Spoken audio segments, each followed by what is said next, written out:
All right, then. Well, formally, good evening, everybody, and welcome to the Bruce Springsteen Archives and Center for American Music at Monmouth University's free, virtual, and super informal monthly series, Conversations with Our Curator. I'm Melissa Ziobro, our curator and a professor of history here at Monmouth University. And tonight, you and I will be in conversation with Warren Zanes, primarily about his latest book, Deliver Me from Nowhere, The Making of Bruce Springsteen's Nebraska. But first, I have a few housekeeping details. Apologies to our regulars who hear this every single month. But if you are not familiar with the Bruce Springsteen Archives and Center for American Music at Monmouth University, we are in beautiful West Long Branch, New Jersey, just a mile from the Jersey Shore. We preserve the legacy of Bruce Springsteen. We are his official repository. And we also celebrate the history of American music in all its diversity of artists and genres with our archival collection, exhibits, and programming. We at the Bruce Springsteen Archives are a tiny team. There's me, as I said, I'm our curator. We've got our executive director, Bob Santelli, director Eileen Chapman, programs manager Jerry Houseworth, and our administrative assistant Annalon LeMay. We were fortunate to recently welcome a part-time processing archivist, Graciela, as well. And then, of course, we have wonderful students, but we are a small team currently. Despite that, we are in the midst of a very exciting planning for a new 30,000 square foot facility scheduled to open at Monmouth University in the spring of 2026. That new building will have a small, roughly 250 seat theater, exhibits, gift shop, and so much more. So we're very, very excited about that. You can see more about our work, about the new building on our website at springsteenarchives.org. We also hope that you will connect with us on social media. I'll drop our link tree in the chat in a little bit so you can connect with us if you're not already. So thank you for your patience as I just introduce us a little bit. But let's get back to tonight's program. As I said, Conversations with Our Curator is this free monthly web series we're doing to feature researchers and writers who are exploring new perspectives in American music history. After an initial conversation with me, we then go into audience Q&A. I know we have a lot of excited guests today, so I will try to keep my piece pretty brief so we can maximize time for your questions. I usually try to keep this to about an hour. So tonight, as I noted, we're here with Warren Zanes. Warren, thank you for your patience as I get my initial ramblings out of the way. Just to kick us off, tell us a little bit about yourself. Well, my background it's multifaceted, but really I'd start with my background in a rock and roll band from the age 17 to about 23. I played in a band called the Del Fuegos. It was my brother's band, and didn't start college until after that. So that was kind of phase one. And then I went, first undergraduate class straight through PhD in about a 10-year period. But while I was writing my dissertation, I got a solo record deal with the Dust Brothers, who were producing the Beastie Boys and Beck, doing some Rolling Stones, and had started their own label and signed me to that label. And it was a Disney subsidiary. And Michael Eisner closed 50% of his labels one morning. And I had finished my record, but my label was one of the labels that got shut down, which opened the door. I mean, this is, in retrospect, fate doing good things for a young man who couldn't do them himself. It pushed me back to the dissertation, and I finished it and got my doctorate. And there was a moment there, you know, where I had this record. It took a couple of years, but I got it back from Disney. And I also got a little book deal for the 33 1/3 series, which I wrote about Dusty Springfield's Dusty in Memphis. And I was doing a little bit of teaching. So I was this guy who looked like he couldn't figure out what he was doing. And someone at the Rock and Roll Hall of Fame reached out saying, we're looking for a VP of education and programs. Now, this is the position that Bob Santelli had been doing 2 years before. There was a fellow right in between us.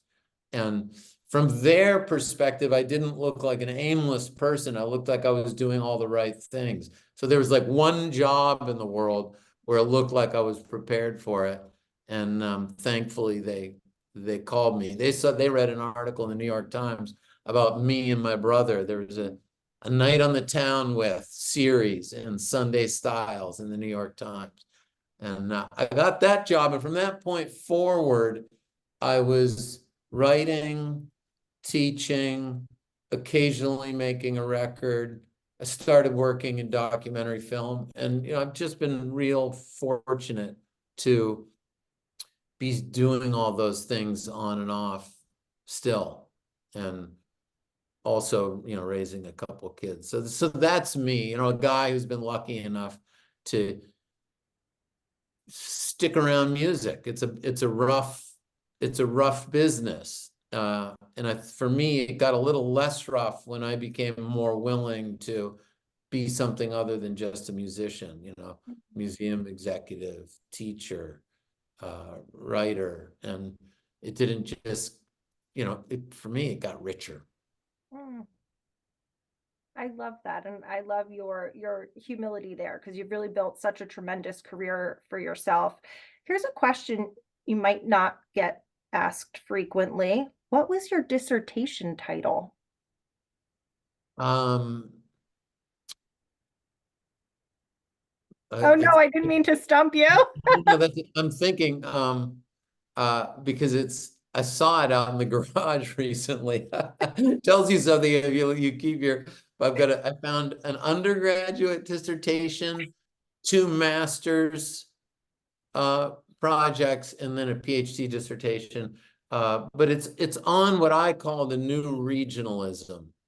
And God, I can't remember the whole title, but I'll tell you basically what it was about. Was I was looking at, you know, it was, God, the title is so close, but I was looking at globalization as, among other things, an increased intercultural mixing. So, you know, people look at globalization from a, you know, political perspective and economic perspective, and I was looking at it from a cultural perspective, where you see communities more and more in movement. Wow. It means that, like, from a United States perspective, my neighbor could potentially have grown up with a completely different cultural frame of reference. Yeah. If that's on the increase, then xenophobia is on the increase. Anxiety about otherness. And I was looking at the kind of, let's call them fantasy narratives that help people manage those anxieties. And I wasn't looking just at the right leaning, I was also looking at the left leaning. So, you know, people might find this a little bit crazy, but for instance, Garrison Keillor's Lake Wobegon. I listened to hours and hours of it, and I found that it often talked about outsiders in a way that really gave off the air of anxiety. You know, outsiders don't last in Lake Wobegon. And, you know, there's comedy to it, but there's also a town where outsiders don't fit in. I looked at the Disney Community Celebration in Orlando, which was just starting. It's a planned community. And I kind of posed as a buyer for Celebration, and they accepted me as one until they realized I had no money. but it got me into the Book of Covenants for celebration. So, for instance, one of the things that kind of governs that community is your front fence could only go so high, and if it went higher, it had to be plexiglass so that you could be seen. So it was another kind of manifestation of this anxiousness about otherness that I felt like was permeating American life. I think it still does. But there was no music in that dissertation. But a lot of the ideas in it went straight into my 33 and a third book, Dusty. That is absolutely fascinating. So, from one of your earliest writing projects to your most recent, right? This book, the one we're here to talk about today on the making of Nebraska, it was published in 2023. When would you say you started writing it? Like, how long did this take you? I mean, I could answer that in 10 different ways. One of them would be in 1982 when the record came out. And I think that's how writing happens. Something stays with you in your head. And if you then become a writer, that thing that stayed in your head finds its way out. It works its way out. If it's persistent and it continues to compel you. But another answer would be, I wrote my Tom Petty biography and I needed to follow it up. And I wanted to follow it up with something that, again, compelled me. And in Nebraska, I still say, maybe the greatest left turn in the history of American popular music. Like, if you really look at it, I will have people come up to me and say, artists are making records on 4-tracks, cassette all the time. And it's like, true, not top 10 artists, not artists who just had a #1 album. So Bruce Springsteen, it's that he did what he did when and in relation to what came before it. That move, to me, was still demanded some explanation. Like I'm still surprised that he did it, and I'm still wildly inspired that he did it. You say you're still surprised that he did it, even after having spoken with him yourself and having had the opportunity to interview him, it still surprises you. It still stands out. Yes, because if you're in the music business, you are in business. So the decision he made didn't make any business sense. And I don't mean to be cynical, but I think that's very rare when someone can turn away from the demands of the marketplace to that degree. I mean, it was The River was the first #1 record. He had been building something for so long that the logical next thing from forget the business perspective, from the artist who is in business perspective, Born in the USA should have been the next thing. So that moment just stayed with me. I was so excited for the next Bruce Springsteen record. I put it on and I hear Nebraska.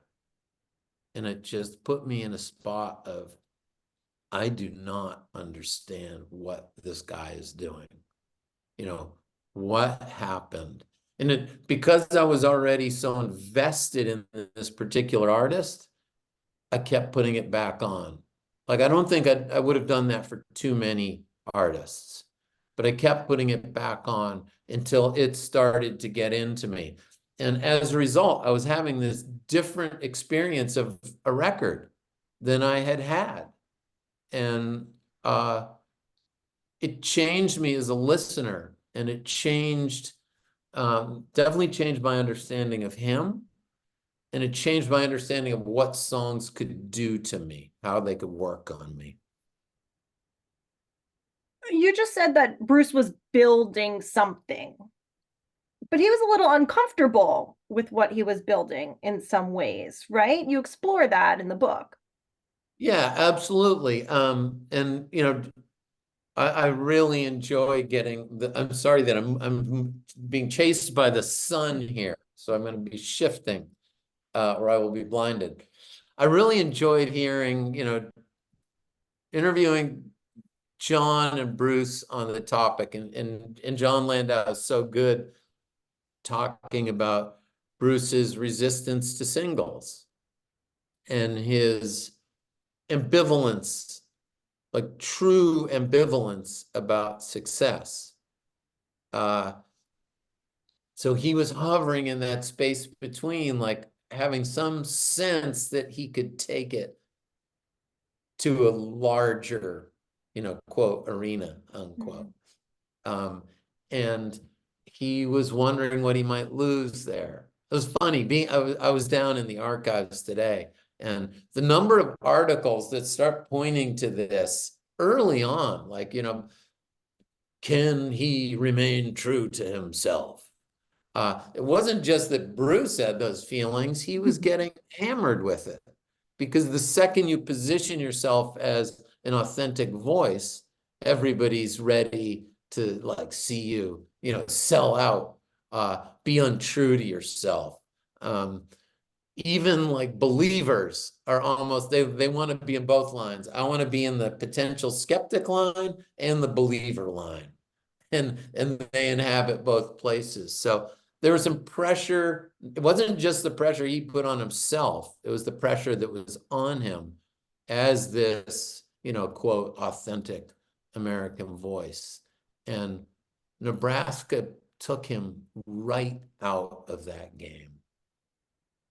You said by the time you heard Nebraska, you were already invested in the artist. What was your introduction to Bruce?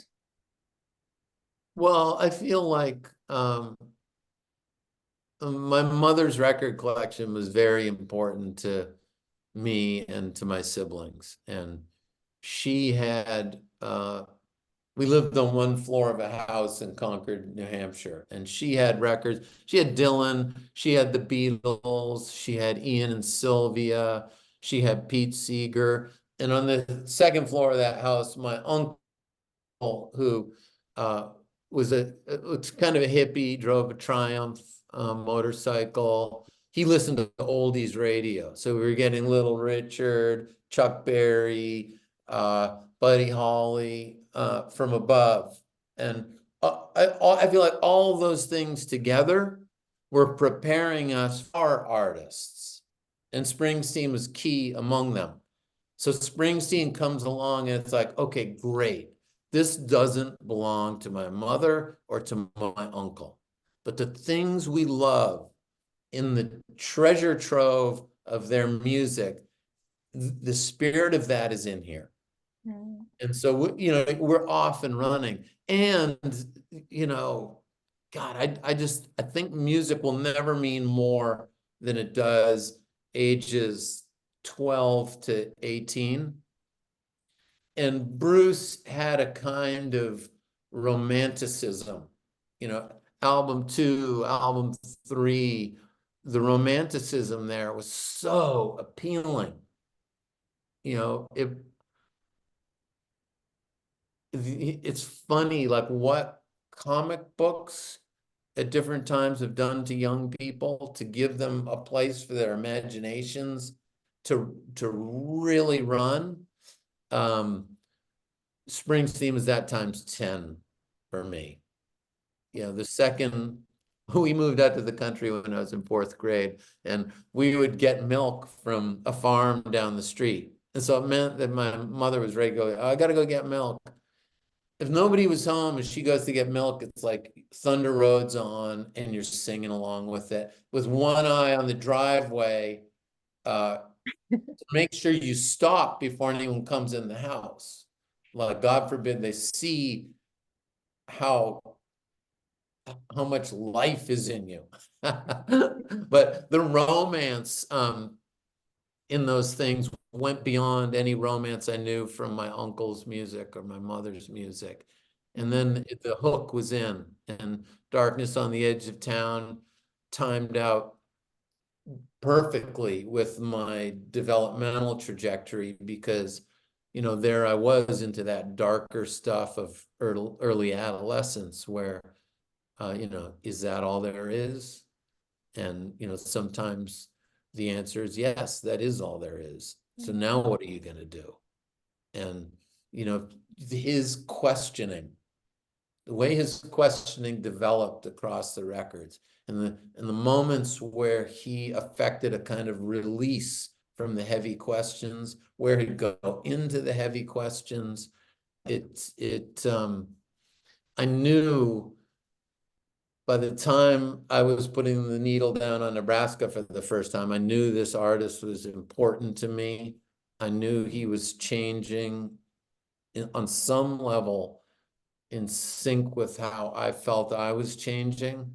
And so there's so much weight on that needle when I put it on Nebraska and I drop it and I go, I don't know where he just went, but I trust in him and I'm wondering about myself and I'm going to follow him. But it was different from earlier moments just because it was really a little more going into an unknown. Now, you don't meet Bruce for the first time when you're writing the book. You actually meet him for the first time in 1985, is it? For anyone who hasn't read the book yet, this is how you open the book, is telling us how you're just out of your teens, right? You're in the Del Fuegos and you meet Bruce at that point in your career. Can you tell us a bit about that? Yeah. My old band isn't a household name. I was young, the oldest member of the band was, I don't know, 23, 24. We were kids. I was the kid of the kids. And they put out one single. My mother insisted that I finish high school. I went to a boarding school. She was like, you can join his band. And I'm like, well, I'm not really asking you. And then she finished her sentence. You can join his band if you finish high school. So I joined the day of graduation. So they put out one single before that. That single, Robert Plant from Zeppelin bought it in Boston. 2,000 copies were pressed. Robert Plant bought it and talked about it in Rolling Stone. Sam Phillips from Sun Records talked about it in Rolling Stone. A lot was like happening, and I, it was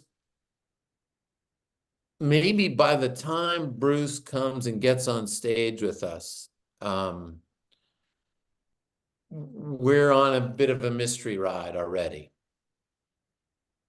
But different from Robert Plant and Sam Phillips, like we knew our early Elvis and we loved early Elvis, but we didn't grow up with it in the way we grew up with Bruce. So when Bruce gets on stage with us, then it's like, this is unbelievable. We're in a 150 person capacity club, and a true hero of ours gets on stage and plays with us. And I can't even remember if I say this in the book, but I turned my amp down to all the way off because Nils was there. Nils was up there. I was like, there are enough guitars on this stage to kill a man. So I turned my amp all the way off, and just in the spirit of, I'm not going to miss any of this. Oh. And then I didn't. I was an observer. I was seeing the audience. I was seeing Bruce. And it's this was before cell phones, and like we had barely gotten off stage and we're getting calls saying they're talking about this on the radio and back home in Boston, and it just was like, viral before viral. And he was really kind.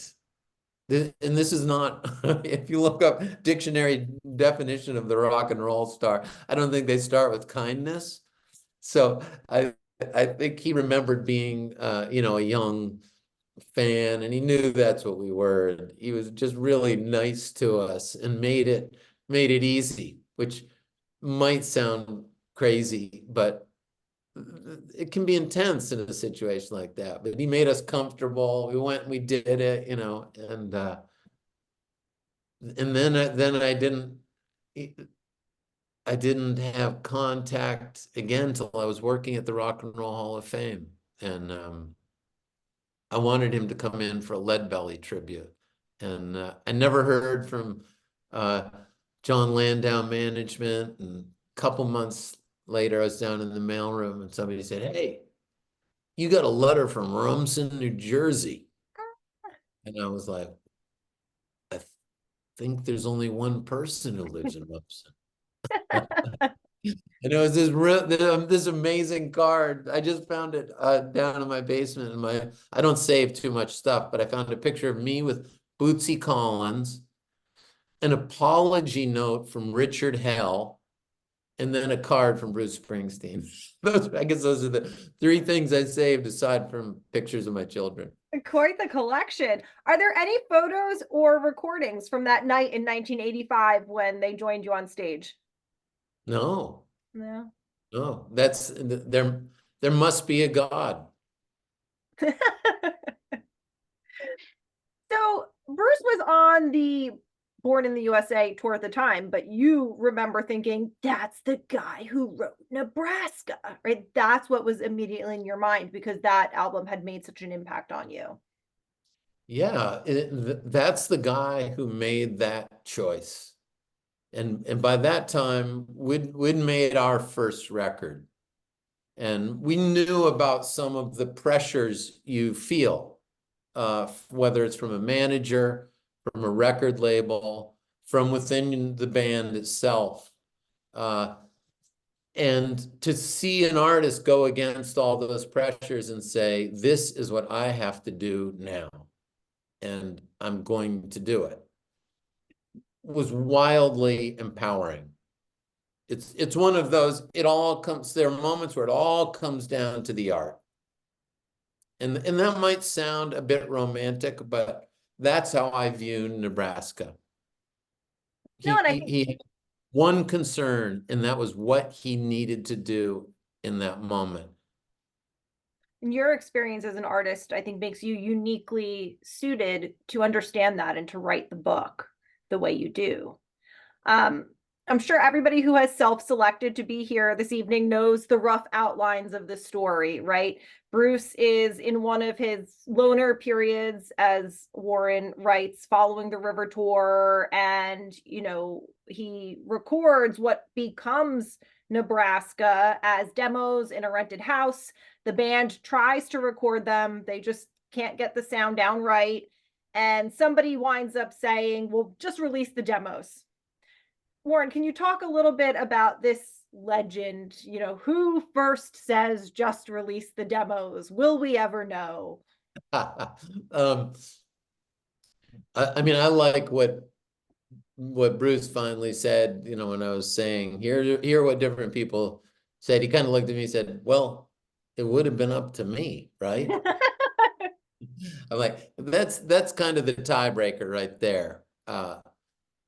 But different people point to different people who made the decision. But I think the bigger point is that there had been a hard chase to re-record the stuff.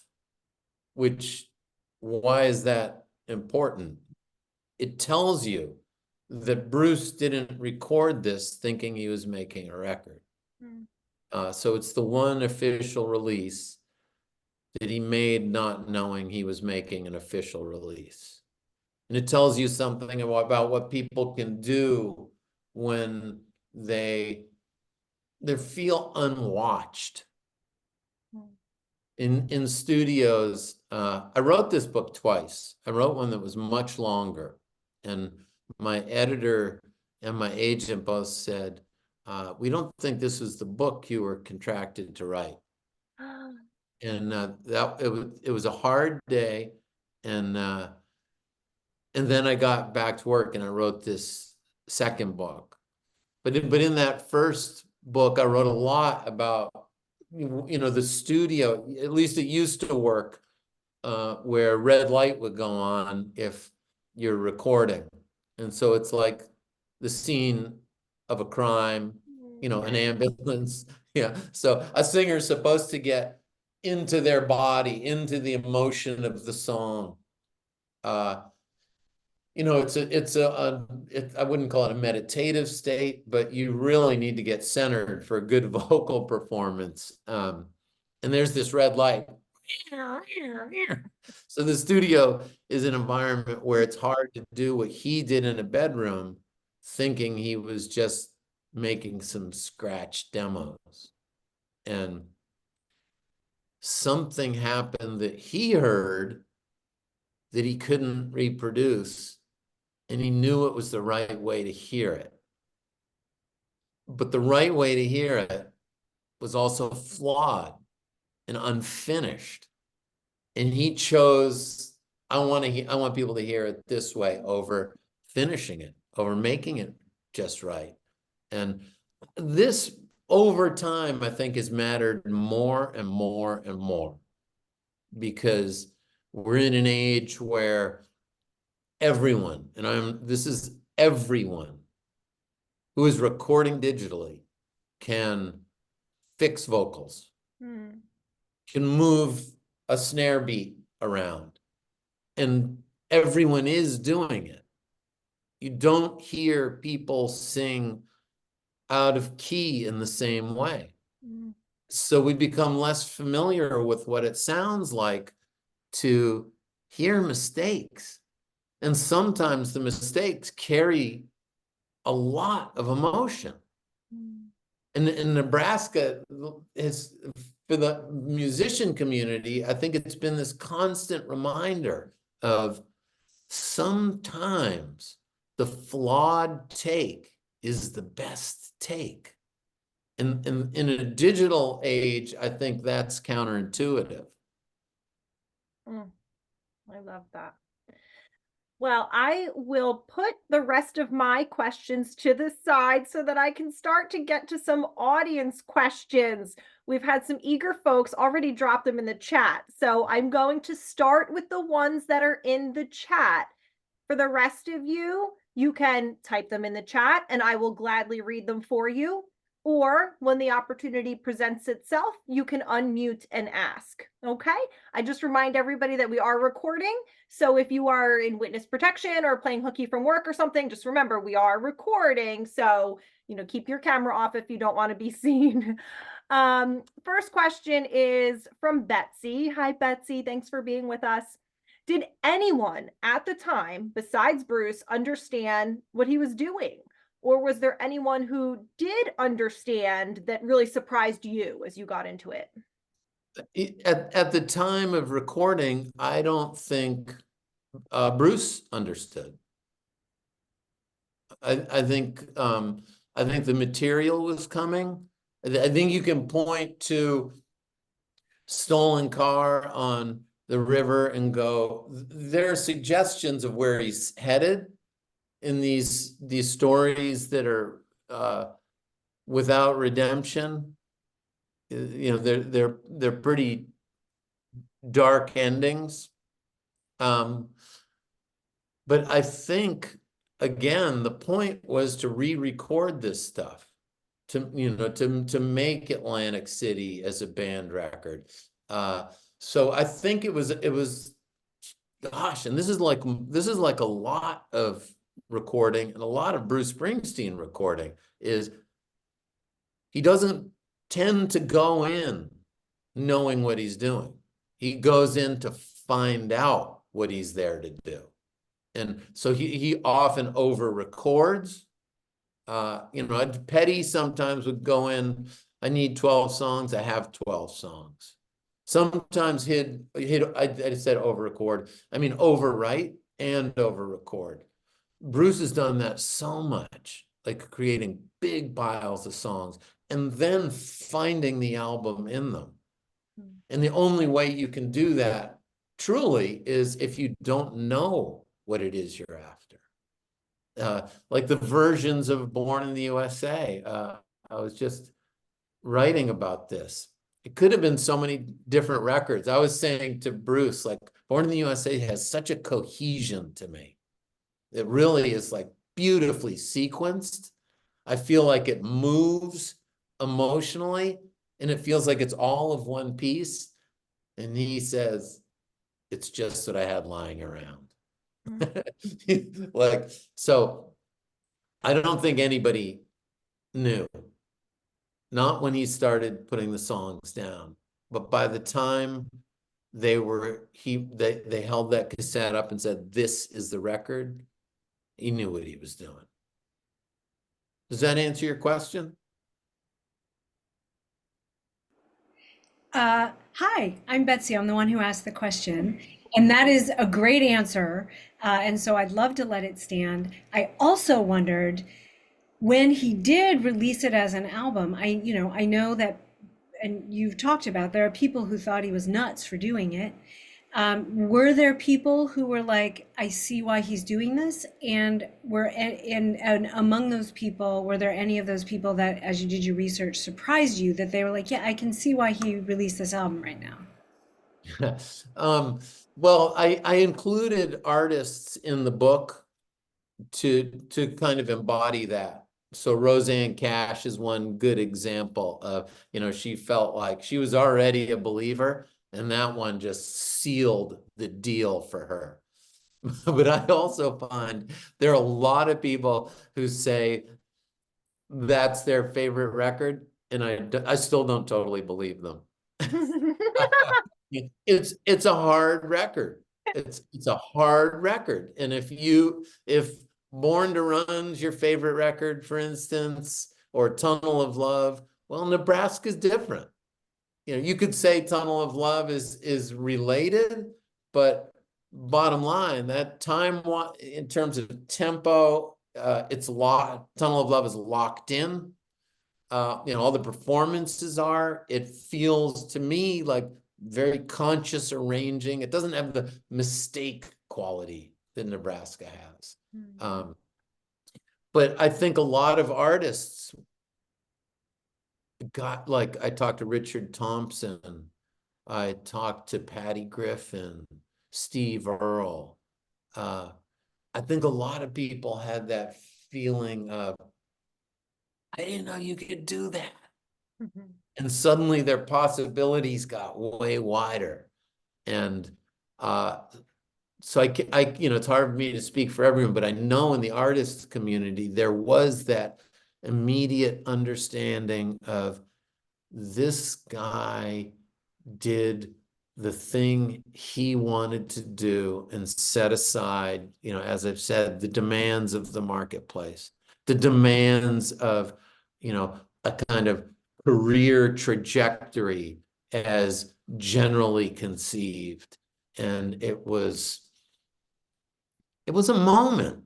Like it's one of those records where you remember where you were when you got it, because it had that kind of unexpectedness to it. Thanks for your question, Betsy. Thank Here's you. our next question from Richard.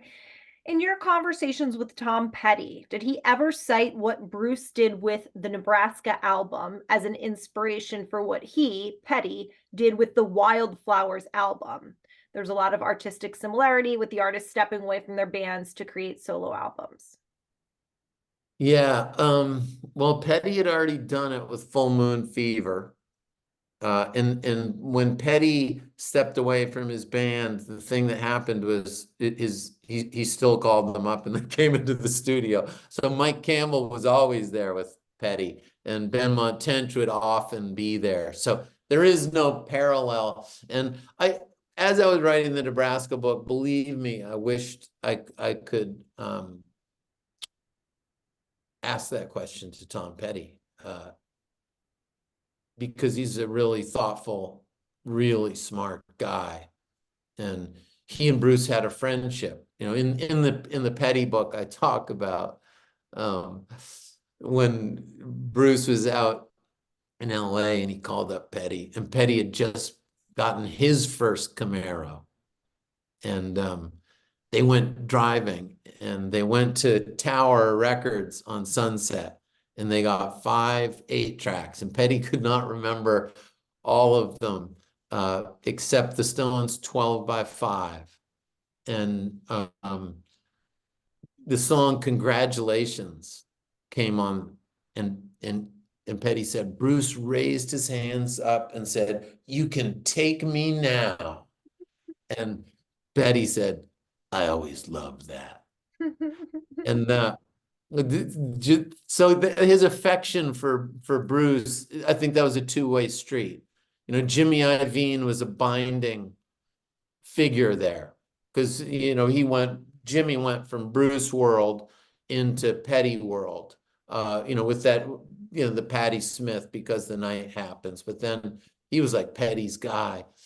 But when he told me that story, I said, I love that about Bruce, that he's in town and he calls you to hang out. I said, would you ever do anything like that? And he looked at me and said, no. And I believe him. Petty was like super honest about that. But that Bruce had that, I'm in LA, let me call Tom and let's go for a drive in his new car. God, you could tell that that Petty also loved him for it. I don't know. I have no idea what the question was. No, that was good. You answered it perfectly, and we got a good story to boot. Next question is from Caroline. Thanks for talking with us. Can you talk a bit about the process of sort of pinning down something as non-definable or eluding description as music into the written word? That's a great question. I don't do a lot of that. I feel like with music books, the people coming in to read them have generally spent a lot of time with the music. And I think it almost works better as a book if I give them something to enrich their listening experience rather than try to direct their listening experience. Because there's so many ways you can hear one song. There's so many ways you can interpret a lyric. There's so many things that can be your favorite element in a song. So if I start telling you, oh, these are my favorite elements, I feel like then attention is created. But if I can help to build a world around a song or a recording, providing information and context, and just aim to enrich the readers listening, like if they go away from the book straight to the recordings, I feel like that's a victory. But if I start to describe music, which, to the question, is very hard to do, I'm not sure it's the same kind of collaboration between writer and reader. And maybe that's just an excuse because it's so hard to write about music. Well, that was a good answer. Here's a question from Tom. How will the book shape up versus the movie screenplay? Jeremy looks the part. So give me the question again. How will the movie shape up as opposed to the book? Yeah, I guess it's a question about how they'll compare. And I would add to Tom's question, what's your role in that as far as you can comment? Yeah, I don't know how much I can say on it. But I really look forward to telling the story because I think it's a great one. I hate to say that. I really look forward to telling the story that I'm not going to tell you. But I think Scott Cooper, the director, he loves Nebraska. He loved getting a story about how it was made. And he's really, really good at casting movies. And he knows how to let a movie get dark and have a kind of emotional vibrance. Like those things make me believe in what can happen here. But I think the biggest factor is that Bruce is behind this, that he's in support of it. So I promise you one thing. When I was writing that book, I did not see anything like this coming. Well, let's move on from this. We'll keep everyone in suspense because I certainly don't want to get you in any trouble. So on to safer waters here. This is a question from Terry, who is interested in your opinion on similarities between Nebraska and Ghost of Tom Joad. Yeah, I think that what I was talking about earlier, like making a record when you don't think you're making a record, it's the only one. So it's a thing of intention. When a person's in a bedroom playing with a 4-track cassette, they're not worried about quality. I mean, they're doing it on a cassette. How could they be worried about quality? And so there's a I mean, I want to go to the word intention, but it's not like being with a 4-track cassette player is without an intention. It's just this more fluid thing of like, let me see what happens. A lot of songwriters will talk, Bob Dylan, Petty, they definitely did this, talk about channeling. The songs come through me. Dylan is really, known for talking in this way. I think when you're in your bedroom, it's that solitary thing. Yes, Mike Batlin was there, but they had almost like a pact between them that Bruce could arrive at this kind of solitary thing, but not thinking he's making a record. It's just that, like, you start a take and you don't know quite where it's going. And when you hit a bump, you don't stop. When you know you're making a record and you hit a bump, you stop. What happens after the bump if you keep going? Like if you're in the studio making a record, whether it's at home or it's a commercial studio, you always stop there.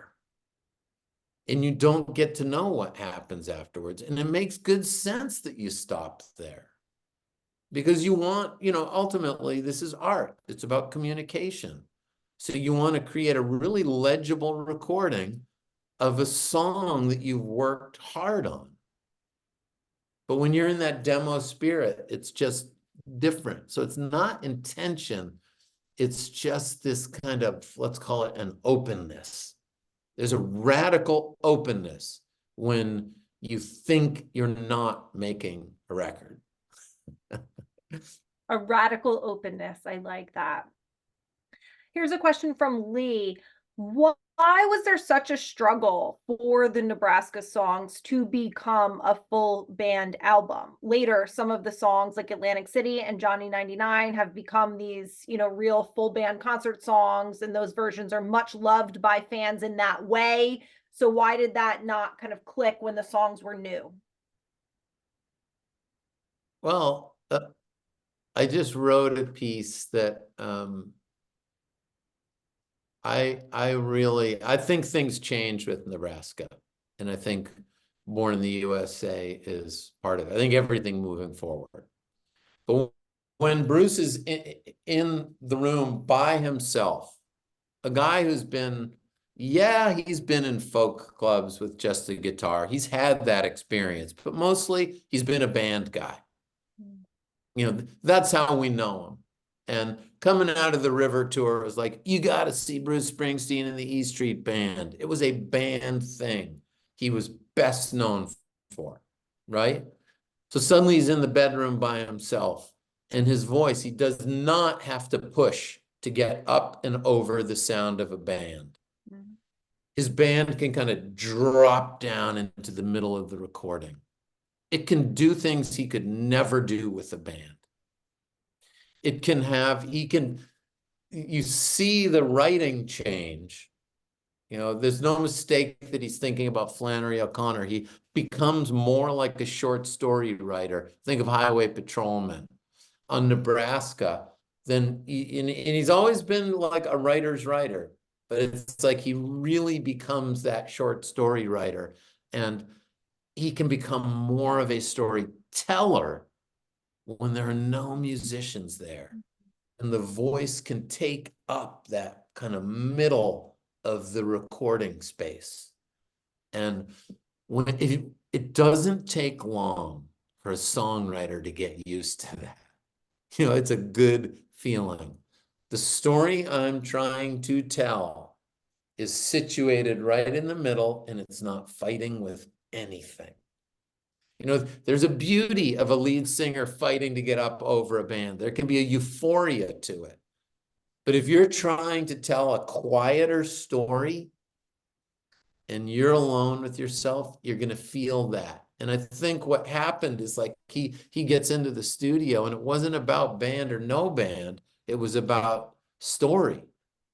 And like he says, when I tried to re-record, I lost my characters. No characters, no story. No story, no song. So it's, I think a lot of people, and I would say mistakenly, think, I'd like to hear the band version of Atlantic City just to see which is better. And it's like, it's not about that. You might like the band version better. But this was the storyteller's choice, was I want you, the listener, to be with my characters. I want you to get as close to them as I can get you.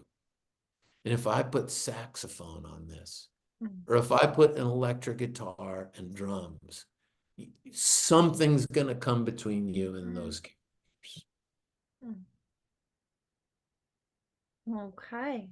John would like to unmute and ask a question. John, by all means. Great. John Munson. Yeah, thank you, Melissa. I appreciate it. First of all, this is quite an honor that we have the opportunity to be on this call with Warren. I love the book. I couldn't set it down. It was just it brought back so many memories of the you know, starting in '82 and going on from there. So thank you so much for this great contribution. My question, Warren, we're about the same age, and you made a comment earlier on the call. You said that Nebraska is kind of a hard album, and so, you know, Nebraska came out when it came out in September of 1982. That was like 2 weeks before my 18th birthday. So I was you know, relatively, I was, you know, young like you were at the time, and you know, I had discovered Bruce in 1980 with the release of The River, and I saw him. My first concert was in Seattle in 1980, and I was like, oh my God, this is wonderful. And so as soon as the follow-up to The River came out, I was so excited, and, you know, ran down to get Nebraska, and I kind of paused. I was like, oh, this isn't what I was expecting. You know, you made some comments earlier that you got it right away. So maybe you were a lot more worldly when you were 16 than I was at 17, because my journey with Nebraska has really evolved over the last 42 years. I did like the songs, but that was the last album I'd play other than the other 5. But when I look back at now, and I've evolved through those songs, and I've learned so much about life through those 10 songs. But I wasn't ready for it at that age 17. And I was wondering what your perspective was, where you were with your life, and if you've evolved through the years also with Nebraska. Yeah. Well, when and maybe I can rephrase it, because I didn't get it right away. You know, there was so much faith in the artist. That was like the weight on the needle. It was, I felt compelled to stick with it until I did get it. And so the bigger point was it entered me differently. But I was absolutely committed to getting it, because I felt like that's my guy. Like, and I know he hasn't gone, you know, he hasn't betrayed me. I know it. he's actually, and I say this at the end of the book, like there's such a high level of trust in his listeners. And that he made that point of like, I'm not going to explain this to anybody. Like he believed in the people he played music for. Enough so that they could take this left turn without him giving them a map. But did it become different things over time? Absolutely. I think that's what the best recordings do. You know, highway patrolman, when I was talking about highway patrolman with Dave Alvin, who had played in the group The Blasters, he was in a band with his brother, and I was in a band with my brother. And we were talking about like that song and marveling at the fact that Bruce Springsteen doesn't have a brother. And we're going like, how did he understand the connection between brothers in the way that he did? Because there's a poignancy to it that you just go, how could that not come from lived experience? And if it didn't come from his experience, who was he observing so closely that he got to that depth? And I just think, you know, at that point, we're on to like the gift of this particular artist at getting to these human situations. And so highway patrolman changed for me over time when I had periods where I didn't talk to my brother for 2 years. And, you know, my mother died this past Mother's Day. And she moved to my town for this last year, and I would have lunch with her every day. But I have moments where she was the parent in my father's house, you know. And Nebraska, you know, I had this story in the first round of the book too, but when I got busted at prep school it was a Monday night, and I had a case of beer that I wasn't sharing with anyone, and I was smoking pot, and the house counselor came in, and I was listening to Nebraska, and you know, it's just like, it was like this record that was there with you for these moments in life. And over time, I would go to Nebraska when, you know, divorce is a strange thing. I'm sure no one here has gone through it. And I'm the only one. But that's the feeling of divorce, is I'm the only one. It's, you know, there are a couple years there where it's a place where it looks like everybody else is having one experience and you're in another. And I feel like a lot of characters in Nebraska are having that feeling, that radical separation from community. And so I would go, it's funny, these are stories that are not redemptive, yet you go there to be among others, which is itself redemptive. You know, that to me is one of the paradoxes of Nebraska, is these aren't healing stories, but the act has some healing. So has it changed for me over time? Yes, because it's provided different things when I've needed them. What I needed when I got busted in boarding school was one thing. You know, when I was going through divorce, it was another. When I was trying to reconcile with my mother before she died, it was another. And this was a record that had layers when it came to what it offered. Well, we are actually 3 minutes over time, but Warren, if you'll be so kind as to humor us with one last question from the chat, and that is a pretty simple one. Actually, maybe it's not a simple one. What's your favorite song on the album? Well, first let me say, I'm sorry, my answers get really long. This is just, You know, at Disneyland, the way they do it is they try to. My brother went and played a show there once, and he was going to sign merch for people afterwards. And the Disney people were looking at the clock, and they went, "Oh no, we're not going to have time for everyone to get their things signed, so nobody will." No, that's not. Listen, this people are I happy they got an hour of your time, Warren. I should get better at shorter answers so I can Yeah. like talk to everybody, because I really enjoy this and I end up learning something. But my favorite song, it really depends. Like, this goes to the previous question. Like, well, what are you going through?